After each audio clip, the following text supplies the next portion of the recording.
নিশ্চয়কৈ ক'ব লাগিব যে খুমটাই গ্ৰামাঞ্চলত ইতিমধ্যে গঢ় লৈ উঠিছে এখন বিশেষ বজাৰ। মই আজি সেই বজাৰখন দেখুৱাম নিউজ লাইভৰ দৰ্শকসকলক, যিহেতু গ্ৰাম্য অৰ্থনীতি চহকী কৰা এক বিশেষ কৃষি হৈছে সাঁচি গছৰ খেতি।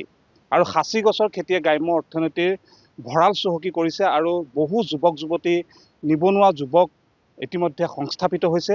আৰু এই মুহূৰ্তত আমি নিউজ লাইভৰ দৰ্শকসকলক পোনপটীয়াকৈ দেখুৱাইছোঁ খুমটাই গ্ৰামাঞ্চলত গঢ় লৈ উঠা এখন বিশেষ বজাৰ। মই এজন যুৱকৰ ওচৰলৈ আহিছোঁ, ব্যৱসায়ৰ লগত জড়িত। দেখিছোঁ যে খুমটাইত নতুনকৈ গঢ় লৈ উঠিছে এইখন বজাৰ। কিমান দিন হ'ল এই বজাৰখন গঢ় লৈ উঠা? এইখন আজি প্ৰায় 4 বছৰমানৰ পৰা আমি কৰি আছোঁ। যিহেতু এই ব্যৱসায়ৰ লগত জড়িত হৈ আপোনালোকে নিজে স্বাৱলম্বী হৈছে, পৰিয়াল পোহপাল দিছে আৰু ইয়াৰ লগত বহু যুৱক জড়িত হৈ আছে। কি ক'ব, কেনেধৰণে ব্যৱসায়ত কেনেধৰণে লাভান্বিত হয়? এইটো মানে আপোনাৰ এতিয়া দামতে কিনা হৈছে আমাৰ প্ৰায়। তাৰ পৰা আপোনাৰ মানে কি মাল চাইহে ইয়াৰ দামৰ গছ চাই নহয় মানে। আৰু আপোনাৰ এই ব্যৱসায়টো যথেষ্ট লাভান্বিত হয়। লাভান্বিত হয়, কিন্তু ইয়াৰ ৰিক্সো আছে আপোনাৰ। মানে কি ইয়াক আপুনি এনেই ফুটি চাই বা গছ চাই পেলাই কিনিলে আপোনাৰ লছো হ'ব পাৰে।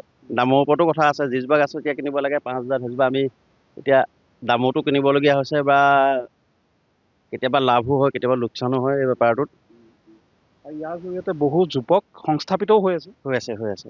বহুত যুৱকো হৈ আছে, এখন ঘৰো এইগোটা চলি আছে বা আমিও এইগোটে এই কাৰবাৰটোৰ পৰাই আমি কিবা এটা চলাৰ সংস্থাপন পাইছোঁ।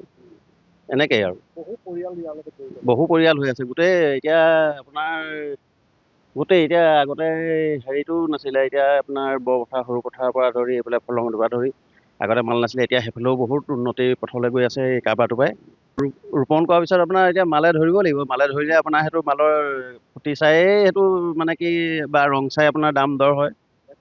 এজোপা গছত হয়তো লাখ টকালৈও আছে, লাখ টকালৈও আছে। লাখ টকাও আছে, আপোনাৰ 2,000 টকাও আছে, 5,000 আছে, 50,000 আছে, সেইগোটেই আৰু। নিশ্চিতভাৱে মই এই মুহূৰ্তত আমি দেখুৱাইছোঁ এইখন বিশেষ বজাৰ। এই বজাৰখনৰ জৰিয়তে বহু যুৱক ইতিমধ্যে সংস্থাপিত হৈছে। এগৰাকী ব্যৱসায় এই মুহূৰ্তত আমি লগ পাইছোঁ। ক'ৰ পৰা আহিছে আপুনি? যিহেতু গ্ৰামাঞ্চলত নতুনকৈ বজাৰ গঢ় লৈ উঠিছে, খুমটাই কেইবাটাও স্থানত ইতিমধ্যে আমি দেখিছোঁ। ইয়াৰ জৰিয়তে আপোনালোকে যথেষ্ট লাভান্বিত হয় বা পৰিয়াল পোহপাল দিয়াত যথেষ্ট সুবিধা হৈছে? নিশ্চয় হৈছে। কেতিয়াৰ পৰা আপুনি ব্যৱসায়ৰ লগত জড়িত? মই আজি 20 বছৰমানৰ পৰাই কৰি আছোঁ। এতিয়া গছ কিনিবৰ কাৰণে আহিছে? হয়, গছ কিনিবৰ দাম কাৰণে। দৰ মাৰিছে? চাইছোঁ এতিয়া, পচন্দ হ'লে দাম দৰ মাৰিম আৰু। ইয়াৰ পৰা আপোনালোকে কি কৰে ঘৰত গৈ? ইয়াৰ পৰা আমি নি পেলাই এইটো প্ৰথম দা মাৰিব লাগে, মানে প্ৰচেছ থাকে, 3-4টা প্ৰচেছ থাকে। তাৰপিছত আমি সজাই পাৰ্টি আহে, সজাই পাৰ্টিক বিকোঁ। কি ব্যৱস্থাৰে বিকে আপোনালোকে? কেজি চিষ্টেম নে কি তেনেকুৱা? কেজি চিষ্টেমো বিক্ৰী হয় বা জুমলাও বুলি কয়, মানে এটা দম হয়, দম চিষ্টেমতো বিকোঁ। কেজিৰ দাম কিমান? কেজি আপোনাৰ এইটো 300 পৰা আপোনাৰ 50,000তো বিক্ৰী হয়, 300 টকাতো বিক্ৰী হয়। কোৱালিটিৰ ওপৰত ডিপেণ্ড কৰে। ইতিমধ্যে এই ব্যৱসায় যথেষ্ট লাভান্বিত এক ব্যৱসায়। হৈছে। বহুত মানুহ চলি আছে এই ব্যৱসায়। হয়, নিশ্চিতভাৱে কেমেৰা সহযোগীৰ জৰিয়তে আমি দেখুৱাৰ বাবে চেষ্টা কৰিছোঁ। এয়া চাওক, গ্ৰামাঞ্চলৰ এই পৰিৱেশ। আমি এখন নতুন বজাৰ গঢ় লৈ উঠিছে আৰু এই মুহূৰ্তত এনেধৰণে এই বজাৰখনৰ জৰিয়তে যথেষ্ট যুৱক ইতিমধ্যে সংস্থাপিত হৈছে।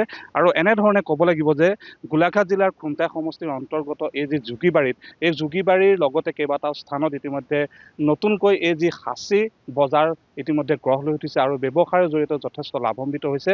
আৰু এনেধৰণে ক'ব লাগিব যে এই যি নতুন বজাৰে সকলোৰে দৃষ্টি আকৰ্ষণ কৰিবলৈ সক্ষম হৈছে।